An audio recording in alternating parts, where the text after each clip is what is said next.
So many of you want to know how I landed myself here in Dubai, how I got this nanny job. Many of you back home in Africa.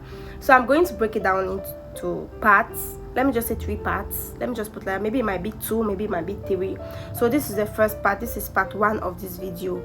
So it was 2022 when I was still in school. I always have this dream of traveling abroad. I usually tell my mom, oh my god, if God can just make me to go out of the country just to sweep the street, I'll be so happy, I'll be so excited. So when I was in university, this opportunity came for me to travel. So my aunt traveled before, and she was like, oh, I saw this opportunity and you'll be saying you want to travel. It's to be a maid. It's in Lebanon. I was like, Lebanon? First of all, they told me it was in Turkey. She was not the one that said it was in Turkey.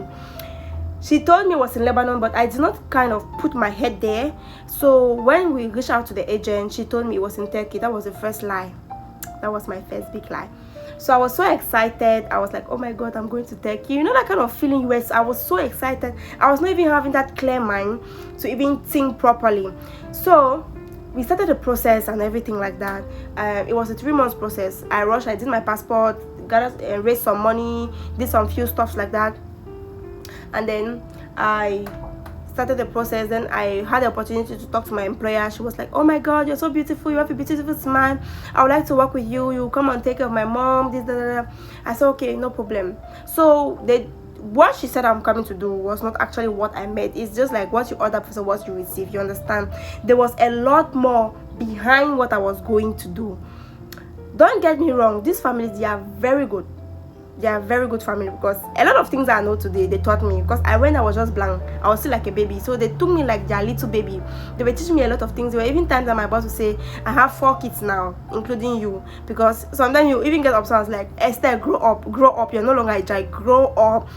So when I went there, they were so patient with me, because they knew that I was still small, I was still 19 years, because that job entails you to be 21 and above, but I was just 19 years. So the office explained to them that I was someone that I really needed the money, so they took me for that reason. I don't know, it was just God. Let me just put it like that, it was just God. So I went there, I started working. May the Lord. I remember when I went there, the first week I cried. Not the first week, the first month I cried literally every day. There was a lot of pressure. The job I was supposed to do was more than what I was supposed to do. I was supposed to be a nurse at the same time, a caregiver at the same time, a maid at the same time, a cook at the same time. I started learning foods that I've never seen in my life, I've never had in my life. I started learning them.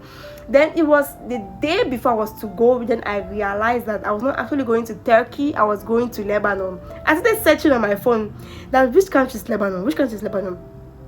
And it was even my auntie that told me that, which Turkey? You're going to Lebanon, I'm not going to Turkey. I was like, I told my cousin, she was like, hey, you're not going to Turkey, you're going to Lebanon. I was like, yes, so yes, I'm going to Lebanon.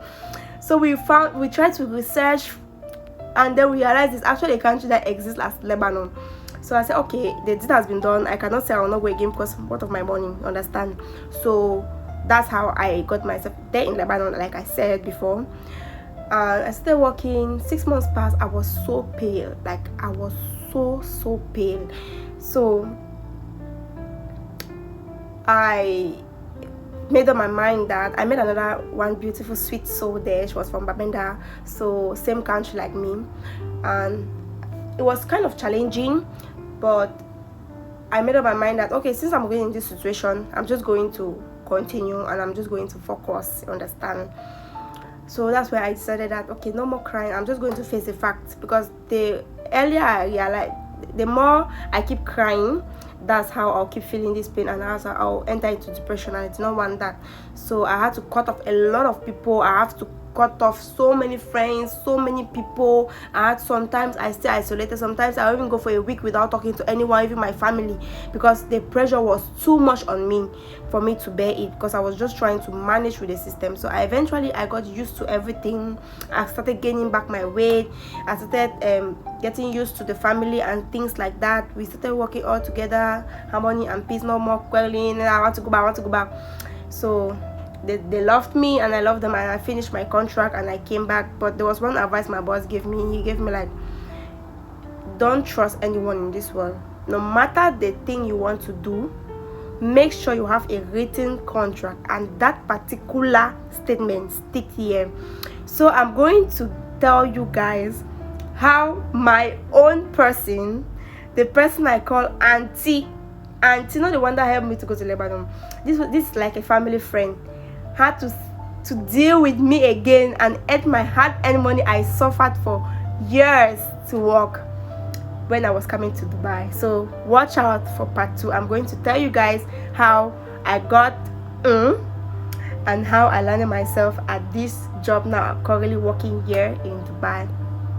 So for those that don't know me, I am Ekole Esther Makane, and I am on a 365 days journey to finding stability and growth and being intentional about my life. I am not ahead of you. I am working alongside you. Bye guys. Don't forget to follow for part 2, because I think I'll also make part 3 in this video, because part 3, that's where I'll be telling you guys sites, legit websites where you can go apply for a job without passing through any agent, because these agents, they are thieves. They will deal with us.